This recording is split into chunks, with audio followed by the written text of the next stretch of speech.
Always work hard, never be outworked, but above all, always be you. Welcome to Agency for Change, a podcast from KidGlov that brings you the stories of changemakers who are actively working to improve our communities. In every episode, we'll meet with people who are making a lasting impact in the places we call home.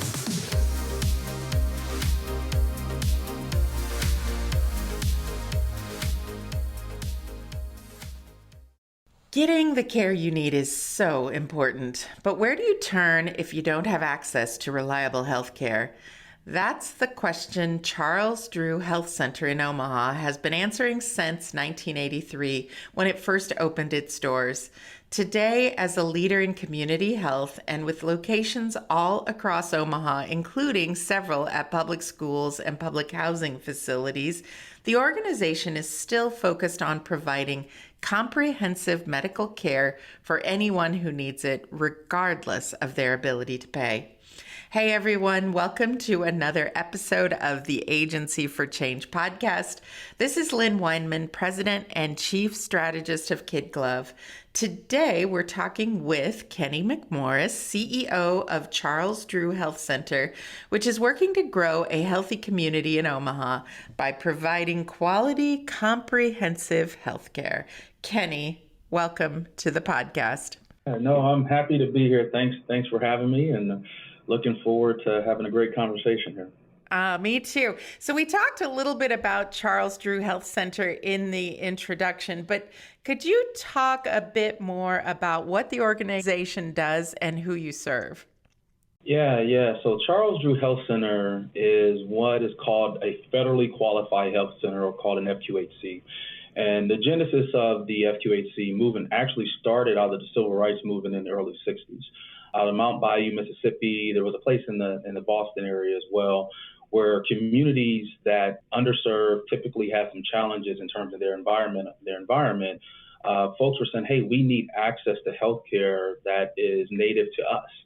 And so out of that started the community health center movement. And so here in Omaha, there's a total of actually two what is known FQHCs, and Charles Drew is the oldest and longest running one in the state of Nebraska. There's a total of 7. And so in the early 80s, there were a number of folks in this community that said, hey, we have great health systems. However, the importance of health maintenance and prevention and the North Omaha community specifically is not getting the healthcare services at the rate and the level and the engagement in which the community deserves. And so through a series of events, the community and Creighton University and others got together and formed this small clinic out of a laundromat. The Omaha Housing Authority was also a partner there. And so our primary site, which is located off of 30th and Lake, was the first physical location for the health center. And did you mention it was started in a laundromat, or in a building that was once a laundromat? Yeah, the laundromat, exactly. Yeah. And the surrounding area, prior to the way that it currently looks, it looks a lot better now, and there's a lot of economic development happening. But we used to be surrounded by housing projects. So the Hilltop housing projects, as well as the Pleasant View housing projects, were surrounding in this area. And so through a series of events, legislation, and some people that had the vision said, hey, let's create this community health center. Leverage federal dollars, and Bob Carey played a significant role in that, and that's what started Charles Drew Health Center. Personal note, I grew up, I'm a native of Omaha, born and raised here in Omaha, and I grew up in those Hilltop projects. And so Wow. My family, one of the first families to receive services at this health center. And so I know firsthand the value of what Charles Drew brings. I know we talk a lot about healthcare and keeping people healthy, but I like to say that this place is really a beacon of hope. And so you look at the things that we're doing for this community in terms of promoting health and wellness, but really we are really spawning a lot of development and support for families and meeting them where they are. So that's our story. And we'll be coming up and celebrating 40 years of service to this community next year. Congratulations. That's fantastic. Yeah. So looking forward to that celebration and culmination of just thought leaders and folks that really have a vested interest in making sure everyone has affordable and accessible health care. A couple of things of note I'll add is that part of our charge as being a federally qualified health center, you have to kind of meet rigorous requirements by the federal government. And so our primary funding source is through the Health Services and Resources Administration, Bureau of Primary Health Care. And with that, you must have a consumer governing board of at least 51% consumers of your service. And so again, it's put in legislation to ensure that the health centers remain connected to the community and really keep community first. And there's a lot of value in that. Additionally, the board has to be made up and reflective of the community from a race and ethnicity perspective, income guidelines and demographics, as well as we have a special designation, which the feds call special populations. And those are for those individuals that are experiencing homelessness or those that may be residents of public housing. And so we have individuals in our governing board that have lived experience in those particular areas, and they bring value, obviously, to how we manage and govern this organization. I'll also add, as you may be aware, Omaha is changing. The demographics and dynamics are changing.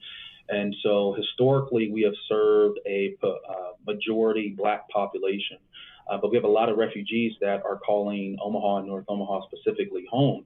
And so we have a relatively high Asian population, many families from Karen that speak Karen and Burmese. And so we have representation of that on our board as well. And so, again, I really look at the why FQHCs exist and the work that we do here at Charles Drew is so important to the community. I have the pleasure of working. We have roughly about 230 employees, 11 service delivery sites, and 2 mobile units, and pleasure of serving a little over 13,000 patients, roughly about 40,000 encounters across all of our sites. And so, again, really making sure people get access regardless of their income status, regardless of their economic status, to affordable quality health care. So that's who we are, why we do what we do. That's a fantastic overview. I appreciate all of that. And I'd love to circle back to something you said. So you grew up in the area, used the services. I'd love to hear a bit about your career path. What did you do before coming back to Charles Drew, and how did that impact the way that you lead today? Yeah. No, it's quite an interesting journey, and one in which I never thought I would be in this particular position that I'm in today. So again, grew up in North Omaha, had a lot of good people that had influence on the direction of my life in terms of just taking a vested interest in me. And I like to call them the others. It's the people that are janitors, the basketball coaches, it's the people at church, it's the people on the street. Yeah. And so I was I'm the oldest of 5, single parent household. And so my mother did everything she could and still continues to do everything she can. I can't imagine. I just can't imagine being a single parent with 5 kids. That's a lot of work. Yeah, it is. My mother is truly a superwoman. But I will say we had a very solid network. I mean, we had a lot of people in our family. And like I said, community really uplifted me and just provided me with a different way of life and saying that there could be something different other than what I was experiencing on the 24th Street corridor, 24th and Lake is kind of where I grew up. And so I was fortunate to play basketball. Basketball was kind of my refuge. And so I went on, I'm a Central alum, so I graduated from Central High School. Did 2 years of a community college to kind of figure out what I needed to do next, and had the fortune of transferring to Tennessee State University, where I was able to kind of advance playing basketball, take a couple of credits. I didn't necessarily graduate from the school. And so I ended up coming back home and completing my undergrad degree here at UNO. And through that process, I joined an organization called Social Settlement, which is now called KidGlov here in Omaha. And so at the time, I was working on a master's degree, got into kind of social services, but I really wanted to be in business. Everyone says, go into business. That's where you're going to make a lot of money. And so I said, well, I enjoy people. I enjoy the human spirit.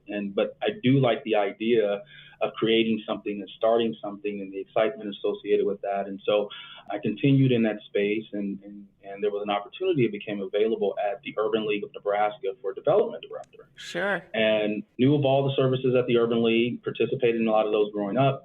And I'm working on my master's. I know how to write grants. Why not? So I put my name in a hat, and I became the development director of the Urban League. Stayed in that role for 2 years. And during that time, it allowed me to build my network of influence and people. And there's an organization called the 100 Black Men of Omaha that really focuses on mentorship, especially of young Black boys. And they had been doing a lot of good work programmatically, but did not have an infrastructure in place in terms of staffing and true fundraising. And so the board chair at the time said, hey, there's an interest in really formalizing this thing. Would you be interested in becoming the first executive director? And I said, why not? My wife and I were kind of young in our early days, and we said, let's give it a shot. So I became the first ED of the 100 Black Men of Omaha. I was the youngest at the time across the country, and that really allowed me to start understanding how the engine of service works here in Omaha. So whether it's through philanthropy, navigating boards, working with people, and life began to happen for my wife and I. We were expecting our first child, and my wife was at an event, and they were kind of talking about the brain drain in Omaha. We were losing a lot of talent. And so she said, guess what? My husband is looking for a job. Now, at the time, we were not. You don't always do that so publicly, right? Well, the guy that was doing the presentation happened to be Dr. Richard Brown, who was my predecessor. And he also was on the board for the 100 Black Men. So that was news to the board that I was on. And it was like, oh, gee. So I had a conversation with him about what was going to be next, career path. And I told him I knew nothing about healthcare. I know how this town works. I understand philanthropy in this town, understand the businesses in this town, understand leadership. I mean, those are all things it's a comfort level for me. But I knew nothing about healthcare. And so I said, if you would take me under your wing, take me on this journey, someday you will kind of be able to ride off into the sunset, knowing that you have a great succession plan in place. And I joined Charles Drew in 2009, had a chance to kind of work myself up and became the chief operating officer. And 7 years ago, literally almost to the day, I became the CEO of this health center. And so I really look at, I've always wanted to try to make impact in this community and really give back to so many that have given to me. Never thought it was going to be in this role. And I feel like working with the staff that we have here today, I'm doing everything I can and feel like I'm living a dream, quite frankly, to influence the lives of those that I deeply love in this community. So, Kenny, I love hearing about people's journeys, and what a great journey you've been on. And I also like to talk to change makers, and you're definitely a change maker making a difference in the community. And I'm even curious, bringing it full circle, how do you think it impacts the way that you lead, knowing that you grew up in the neighborhood and you received services at Charles Drew at one time? Yeah, no, actually, I still am a patient here at the health center. So, nice, I like that. Yeah. So I'm still a patient, and I have family members that are still patients, people that I deeply love and connected to that are patients here at the health center. So it really is, it's top of mind and quite frankly leads everything that we do. I always have been one to try to keep this community first in everything that I've done, in every organization I've been a part of, and even the boards and committees that I have the pleasure of serving on today. But how it influences how we provide care is really one in which I think healthcare has not done a great job historically, and we still are in this bucket of really putting people first. We talk a lot about patient-centered services and always putting the patient in the center. But what does that really mean, right? And I think there's a level of authenticity that has to come out in how we provide those services, whether it's through our transportation and operations and logistics, or through the provision of care, how we engage with our physicians and nurse practitioners and dentists and therapists. And so it really is about how do you make people feel comfortable? How do you make them feel of value? And most importantly, how do you make them feel safe? And I think about when individuals are talking about care planning and making sure people are healthy, we tend to have a disconnect between what are just your basic needs, right? Yeah. Are you, how can we help you reach happiness? Or what are the things that we can do to help support you on your journey to doing more for you and your family and your community? And so much of healthcare goes beyond just the provision of the services. It's really about your built environment, the things that you're experiencing on a daily basis. And I think that we're starting to get closer to that point. I think COVID has really forced us to really start looking at how are we adjusting mentally, what does wellness really look like, and then ultimately what is optimal health. But I think for us, it has always been at the core of who we are and what we do, from the employees that we have, who many of them are native to this community. That is very intentional. We want people to feel comfortable coming into our health center, but most importantly, making sure people feel a value. Yeah. And the population that we have the pleasure of serving far too often are left on the outside looking in. And we say that's not how we're going to change community. That's not how we're going to transform people's lives if we're not putting them at the center of our decision making and how we provide care. Yeah, that's great. You know, healthcare when you're receiving healthcare, it's a really vulnerable moment in your life, right? Like a really vulnerable moment. And it can be so hard to figure out what to do. So I love that about Charles Drew, that you provide this comprehensive and very accessible service to people. So you mentioned earlier that you're one of a few federally qualified health centers, or FQHCs, in Omaha and even in Nebraska. How does being an FQHC set you apart from other healthcare organizations? Yeah, so I would like to say what it really is that it's the comprehensive nature and coordinated effort amongst our services. And so we are there's over 1,400 across the country, and everyone has a model that is really catered to the needs of that community.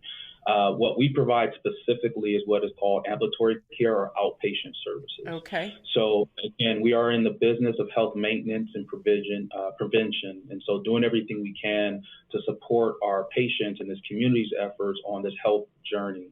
Specifically, our primary services include medical, dental, behavioral health, pharmacy access, as well as what we call enabling services. And so for us, it's a level of coordination that far too often patients have to go a primary care provider here. If they're seeking therapy, they have to go to another place. That definitely from an oral health standpoint, dentists are not usually communicating with physicians in many cases. And when we really think about medication management, adherence, and things of that nature, while the movement is starting to get closer towards integration there, we've always had this as a model for our health center. And so the reason being is that we don't want our patients to have to navigate all of these complex environments and services when we can kind of have them as a one-stop shop, per se. Yeah. So that really is what the foundation of what our health center is. Additionally, we focus on a lot of what is known as the social determinants of health, and there's a lot more research and evidence that is coming out relative to the fact that your built environment, your zip code, is a greater indicator of either life expectancy and wellness versus genetic factors, so on and so forth. And so it becomes really important for places like ours to really connect the dots and understanding that housing is healthcare, education is healthcare, employment is healthcare. And so working across sectors to really ensure that individuals are being uplifted and supported in ways that promote optimal health. And so that's where I spend a lot of my time, and the advocacy and policy realm, and having those conversations about the importance of not siloing those things for individuals and families. So at our core, that's why it's really, really important, and our service delivery model meets the needs of our patients. But I think probably most important is the idea that from a financial standpoint, so many of our families are experiencing poverty and dealing with the challenges that come along with that you want to try to remove any of those barriers, and financial barriers is one of those. We were very fortunate in the state of Nebraska through ballot initiative in 2018 to expand Medicaid. And while Medicaid expansion, or at least access to some form of insurance, doesn't ensure optimal health, it goes a long way in alleviating that. And so our work is really centered around all of those particular areas and making sure individuals are not turned away for healthcare. And so we take all major payers, again, commercial, Medicaid, Medicare, but we have what is called a sliding fee scale. And based on family size and income, that will dictate what an individual may pay for services. In many cases, it may be zero. It can go as high as $80 for a visit as well. So being an FQHC and receiving support from the federal government to augment other resources that we have through philanthropy and patient service revenue allows us to keep this health center open and remove barriers to our patients. Now, as part of that, though, you have to adhere to rigorous requirements. And while we understand that it's great to be a federally qualified health center, HRSA and the Bureau of Primary Health Care and the federal government and Congress have some very strict rules. Yes, I imagine. Right, on how funds can be used and where they can be used. And so compliance is always the name of the game in our world, and making sure that we're adhering to the rigor associated with that. It's a contract with the feds and a contract with this community to provide those services. So sure. We do adhere to strict regulations, and from all the way how we manage our 340B pharmacy program to how we go about the operations of the health center, being a patient-centered medical home. And we are Joint Commission accredited, which means we get the seal of approval for risk management and patient safety. And we choose to go through that process every 3 years to really demonstrate. That's a rigorous process too, I understand, right? A lot of work. Yeah, it is. It's unannounced. You don't know when they're coming. And so anytime you get someone that comes in with white gloves, you kind of say, hey, you know you're doing the work, right? Because it's part of your culture, it's part of what you do.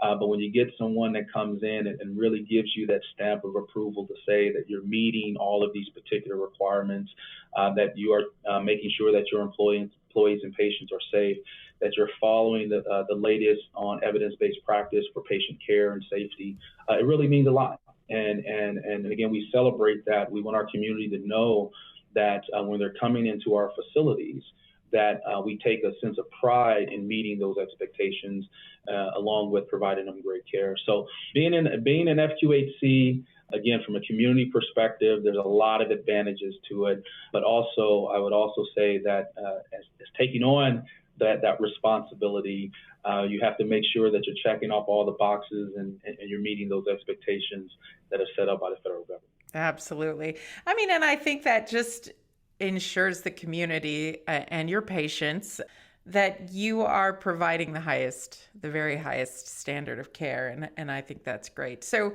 Kenny, is there anything that people get wrong about Charles Drew? Any misperceptions that are out there that we should help alleviate?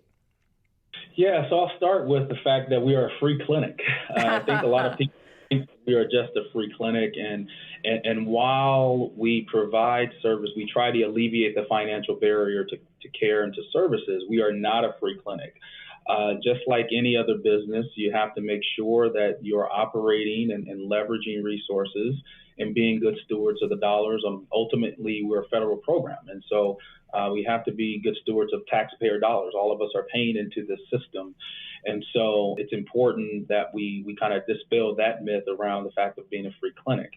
The other part I will say, and we take great pride in that many health centers over their evolution have the ebbs and flows of just having systems and operations that from time to time they're a challenge. I mean, again, we're taking care of the population. In our case, 98% of our patients are 200% below the federal poverty level. And so when you're really thinking about that, we don't want that to be a reason why people don't get access to care. But yet you still need the resources to ensure that you're creating a climate of innovation and creativity, as well as being able to have the best clinicians and support staff available. And so it's important that we run a very fiscally solvent organization to be able to do so. And so we require the support of the broader community, philanthropies, individual donors, people that believe in the mission and the work that we do. So we're not a free clinic. That's the first thing I would like to say, that we do provide these services in a way that we want folks to not have barriers, but know that if we're providing a great service, which we really believe that we do, that there is some incentive to pay for that, right? There's a way for us to keep this health center for decades to come and keep it operational and solvent. The other piece I will say is that people tend to believe that our quality of care is not as high or equal to what you may find in regular health systems. And I kind of go back to the rigorous requirements of the Joint Commission and others to really kind of poke holes in that myth. Yeah. There are A lot of things that we do, from chronic disease management, the reporting metrics that we have to report out on infant mortality, as a cardiovascular disease, hypertension, and diabetes, we are really looked at with a magnifying glass in terms of making sure that we are using the best systems to help individuals in our community reach optimal health. So it's not as if we're taking in these resources and not putting a product out to really demonstrate to the community that we are being good stewards of the dollars. So I think that tends to be one of the two greatest myths about any FQHC. Yeah. And Charles Drew is no different than that. One, I want folks to always know that the quality and the services that we are providing are equal to or better than where you will find in private practice. And then two, that we're not a free clinic. We're here to help support the community. While we don't want financials to be a barrier for you accessing care, we still ask people to pay what they can according to where they are to support everyone within the broader community. Yeah, thank you for setting the record straight on those two things. So when we were preparing for this conversation, we came across an article that talked about Charles Drew being a leader in the community during the pandemic. And I'd really love to hear about how you responded to COVID-19. No. Thank you for asking that. And I think all of us in the healthcare business, whether you're a practicing clinician, whether you're an administrator, or you're someone that's just helping the system kind of go and flow, you do everything you can to prepare for moments like this. Yeah. Your training teaches you to prepare for moments like this, but you never think that you will ever be in a situation. No. Even days before the event happened, I think some of us didn't even believe it was going to be what it was. Yeah, no, you do these tabletop exercises. You talk about pandemic and endemic plans and what you would do in terms of public health, community health, and systems, but you never thought you would be in this environment. And so we tend to operate on the margins anyhow. Because of the way that we're structured, we do the best that we can with what we have. And so what the pandemic did was just accelerate how we make our decision making. And it required us to make decisions with very limited information. Yeah. Very limited information, but these would be decisions that would impact and influence not only the people that we serve, but also the folks in the greater North Omaha community. One of the things that we really pride on ourselves on here at Charles Drew is that the community trusts us. One of the challenges with healthcare overall is that people of color, and I'll say specifically the Black people in this community, just have an overall mistrust for the healthcare delivery system. And so for us, we really are trying to do everything we can to meet people what they are and where they are, help support them along that journey. And no matter where they fall in terms of the healthcare system, that knowing they have a place that when they are ready, we will be willing to take them and support them throughout that journey. Well, unfortunately, COVID had to accelerate that, and especially with testing and vaccines. And we historically have had a low uptake rate amongst vaccines within the Black community, and again, even the broader people of color. But it was just exacerbated during this pandemic because we just didn't know, and there was a lot of misinformation out there. So we had to first step back and figure out what do we need to do to take care of our employees. Our employees were our number one focus on how do we ease anxiety, how do we make sure they feel comfortable and feel safe in the working environment which we're in, without having all of that without the information that we typically would have. So that was priority number one, our employees and our families. And priority number two became, okay, how do we disseminate the information in a way that is that is factual based on what we know at that particular time? And then how would we go back to them in the event that things changed? And what would be that frequency and how would we go about doing it? Recognizing that when Charles Drew would speak, we knew that there was going to be a subset of the population that already had mistrust for the system that would probably be a little bit more receptive. And it was going to be so important that we were speaking from a position of fact, because what we were seeing in other communities, not as much so here, but pretty some of the other communities, that this pandemic is really impacting people of color, just because of the living conditions, the poverty in most of the cities, and that we knew that when we were making statements, that there was going to be a lot riding on that. So we felt that was important. And then the final thing I would say is our ability within our overall system to be able to respond and provide care that while it wasn't the most traditional way, we still would be able to provide some level of services to keep people moving forward in terms of health maintenance. So we had to pivot significantly in terms of more telehealth and telephonic services. How were we responding to some of our kids that are in schools and families dealing with anxiety? So those phone conversations and Zoom meetings and whatever platform we would use to connect with people, we had to accelerate that. And so those were kind of the three areas that kind of led our decision-making process. I felt our governing board did an amazing job of really working with us.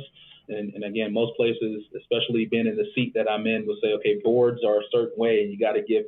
But we felt that we were ready. And I think that the one that we kind of talked about going into the pandemic is either going to do two things coming out on the back end. Is either we're going to crumble or it's going to make us stronger, better coming out on the back end. And I can honestly say, sitting here today, that we are a better organization as a result of it. I think that it allowed us to start crystallizing how the community perceives us and the leader that they perceive us to be in the healthcare space. But I also look at it and say that I think it's kind of set the bar pretty high for this health center as well. And that people now will come to expect that as other pandemics or endemics come about or other things that could affect health disparities and health equities, that we are leading with the same intentionality and thoughtfulness that we did during the pandemic to ensure this community is getting access to the resources. So I feel that we conducted ourselves really, really well. I will say that our workforce, like every other workforce, they're exhausted, they're tapped out. But we have a very resilient group here. And so I give a lot of credit to our leadership, the people that wake up every day to figure out how do we do this and continue to keep putting this community first. So it really was, I think, a testament to not only Charles Drew. There's other folks within this community that did great work.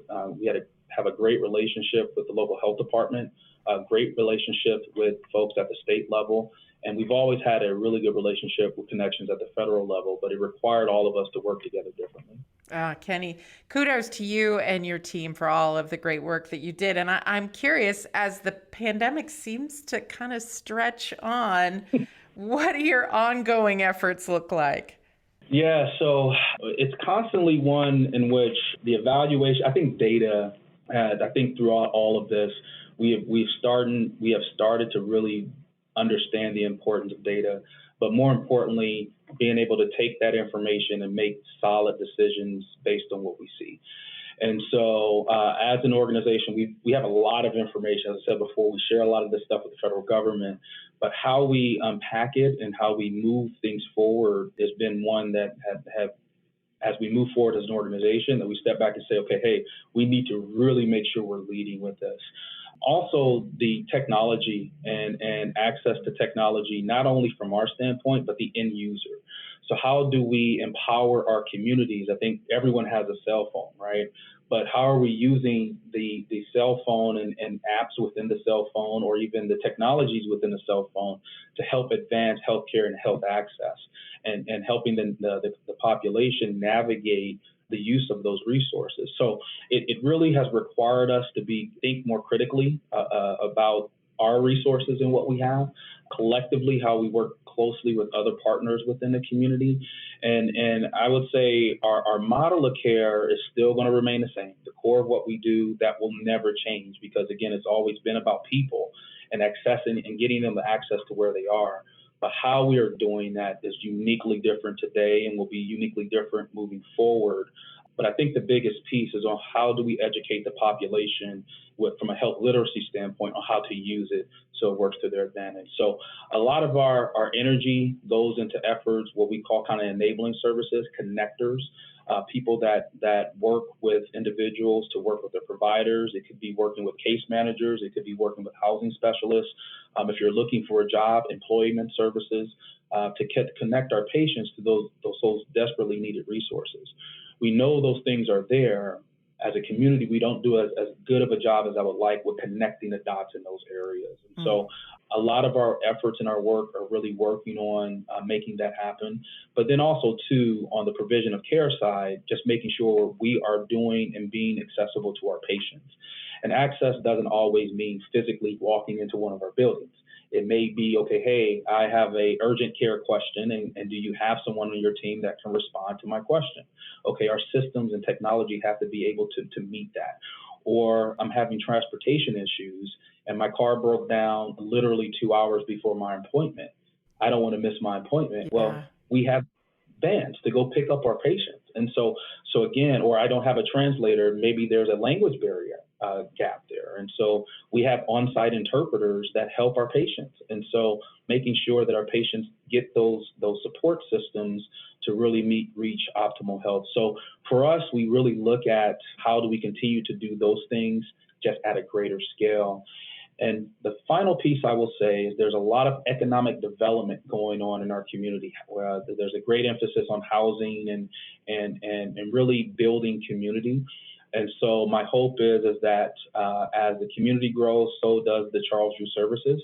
Again, not only just from a fixed site perspective, but how we provide additional supports. Like currently, we do not provide access to vision care, only through referrals.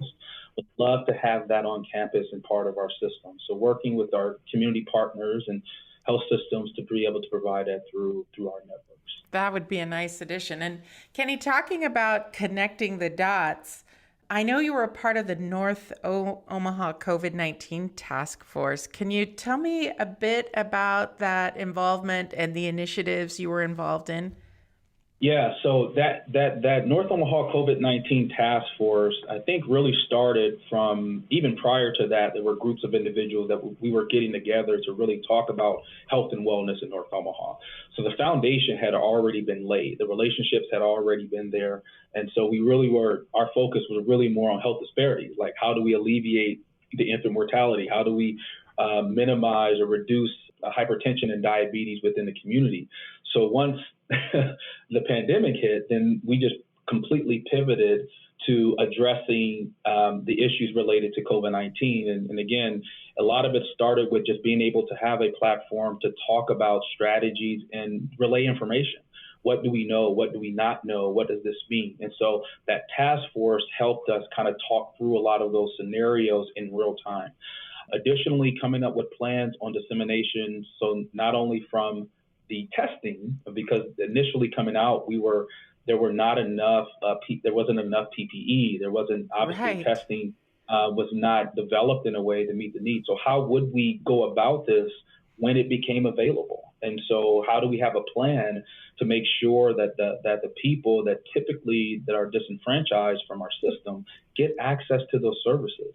And so how do we do this in a way that keeps our employees protected, right? So we know so much of this means we have to physically get out and get into our homeless shelters or get out into our public housing towers or go to places to where people are. So how do we do this in a way that keeps everyone safe, right? And we don't want to create a super spreader, quote unquote, event and activity. So the task force helped us work through that. A lot of us have from a spiritual standpoint, attend church and different activities in terms of working with our faith-based community. And throughout the pandemic, we were not able to congregate, right, and come together. And so what did that look like? How do we do this in a way? What is the 6 foot thing? Well, it's 3 foot, then it's 6 foot, then it's 9.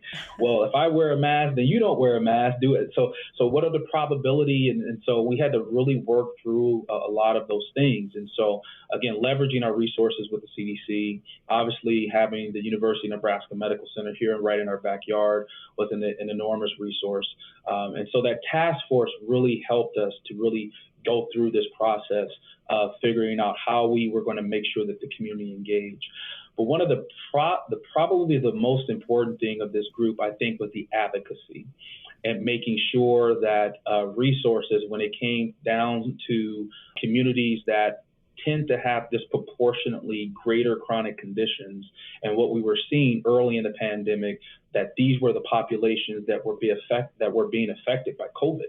And so if you more than likely had hypertension or diabetes and ended up contracting the virus, it was almost a direct line to hospitalization and then ultimately possible death. And so we wanted to make sure that we were advocating for the population, that when we were going through the stratification of who would get access to tests, who would get access to vaccine, that the communities, specifically communities of color, would not be on the outside looking in. And so that those platforms and those groups allowed us to be able to have conversations in a very thoughtful and transparent way, that we are talking about a community that typically does not get these resources. And so we have to make sure that we are being equitable in our distribution based on what we know and how the population navigates access to care.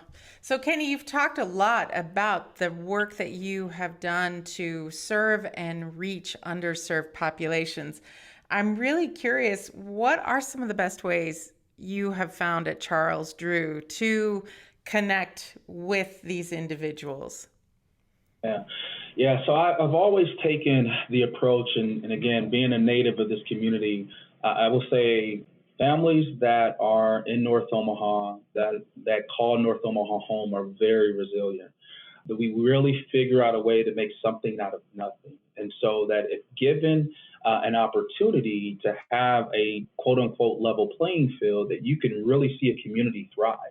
I think that far too often we are on the tipping point of surviving, like we're just surviving. And we always talk about how do we get certain segments of the population, specifically Northeast Omaha, East Omaha, but North and South Omaha, how do we get them to thrive? And so I think that a big part of this is really providing programs, supports that really uplift and empower the population, empower them to make decisions in the best interest of themselves and their family.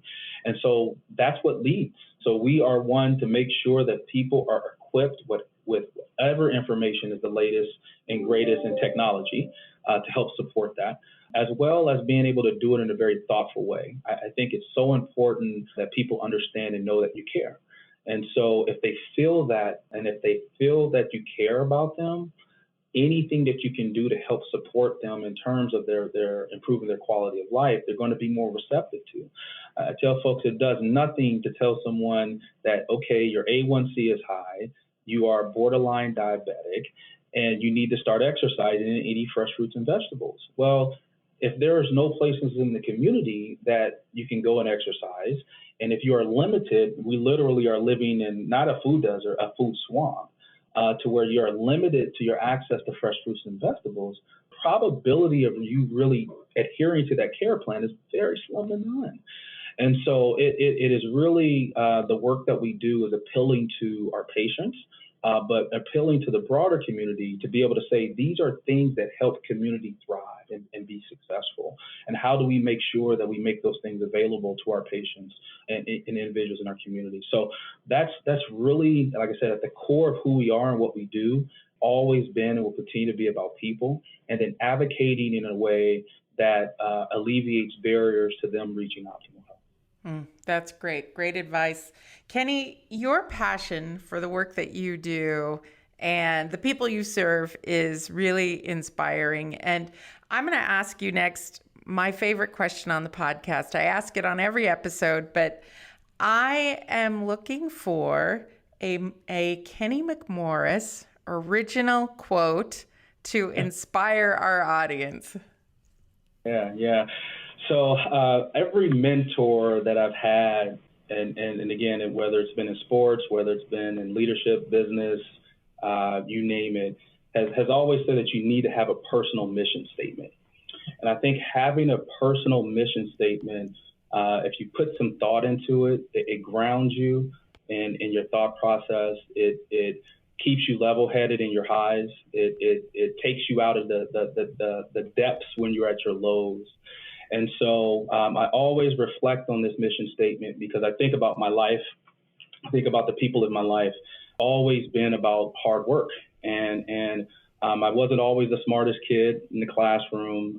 Trust me, I've had a lot of challenges through education and getting through education.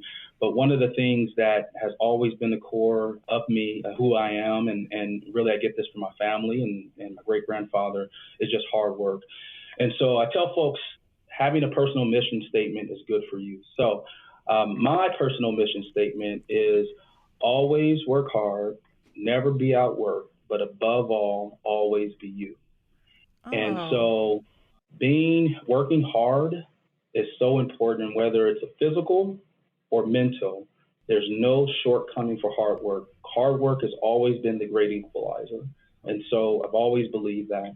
But most importantly, you got to be who you are and be open to changing your belief systems, be open to learning. I think far too often we've had events, and in some cases, they may be traumatic events that influence who we are when we're young, and we don't reevaluate those things as we go on.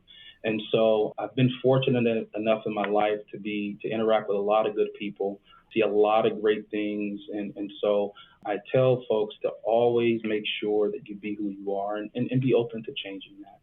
And so if you're grounded in your purpose, no matter what happened, and in my world, there's a lot of KPIs and numbers that you got to hit, balance sheets and income statements and fundraising and all those things and policies. But at the end of the day, living life with purpose is all we could ever ask for.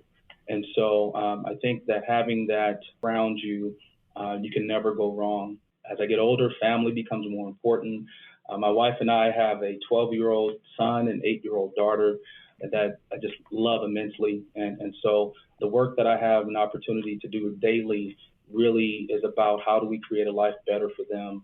Families that I have a chance to interact with, the people that are from North Omaha in my community, how do we make a life better for them? And so if I've done my job here, not only at this organization, but any other organization that touches North Omaha, I want to say I left it better than what it was when I inherited. And so there were so many other folks that poured into me, and this is my way of giving back. Kenny, that is so very well said. So inspirational. I love that one. We'll take that quote and we'll turn it into a graphic and we'll put it on social media, and it might end up on my wall here in my office as well. That's a really good one. So for our listeners who would like to learn more about the work that you're doing at Charles Drew, how can they find you? Yes. So we are on all of the social media platforms. So Facebook, Twitter, LinkedIn, and we have a website. So follow us at charlesdrew.com. If any individuals want access to services, have additional questions, they can give us a phone call at 402-451-3553. We are still providing testing and vaccines as well. I don't want to get off of the show and not make sure that we're putting that out. And so if you suspect or if you're having signs and symptoms, please do not hesitate to give us a call. One of the things we do have the ability to administer the oral antivirals. And so for those that meet certain criteria, we find those to be effective in mitigating severity of COVID if taken appropriately. So we don't want folks to go without while we'll continue to keep going through this, and there'll be multiple variations of kind of what COVID is going to look like. We just want people to know that Charles Drew is still here. And That's so fantastic. whether it's COVID related or not, we're here. I'm also going to make an appeal for healthcare home.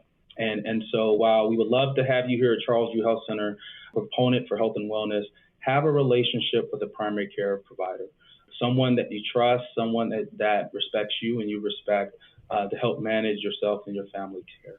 So. All sound advice, and all that contact information we'll get in the show notes too. So if anybody didn't catch the phone number or the website, we'll have that in the show notes as well. Kenny, this has been such an informative and inspiring conversation.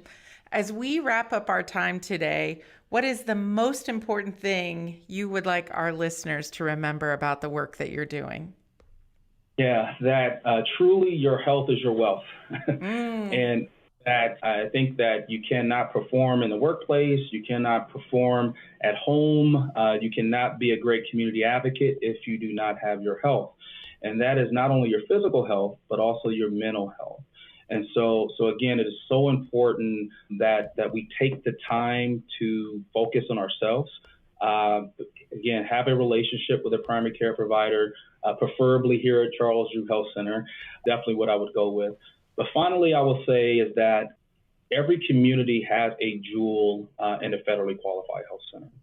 And that while it may not be here in Omaha, I would encourage you to identify and locate an FQHC in your respective community. Again, the models are relatively the same. It may look a little different based on the community dynamics, but usually most communities will have an FQHC in their town. I encourage you to reach out and identify who and where that is and partake in the services. Again, we adhere to this strict covenant of care and operations. And so I can say with a pretty healthy level of certainty that you're going to find a place that you will always feel welcome. So I encourage folks to find a FQHC in their respective communities.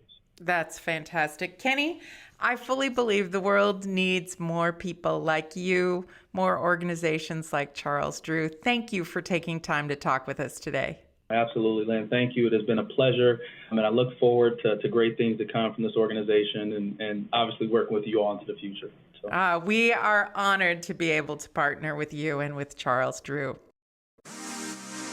We hope you enjoyed today's Agency for Change podcast. To hear all our interviews with those who are making a positive change in our communities, or to nominate a changemaker you'd love to hear from, visit KidGlov.com at KidGlov.com to get in touch. As always, if you like what you've heard today, be sure to rate, review, subscribe, and share. Thanks for listening, and we'll see you next time.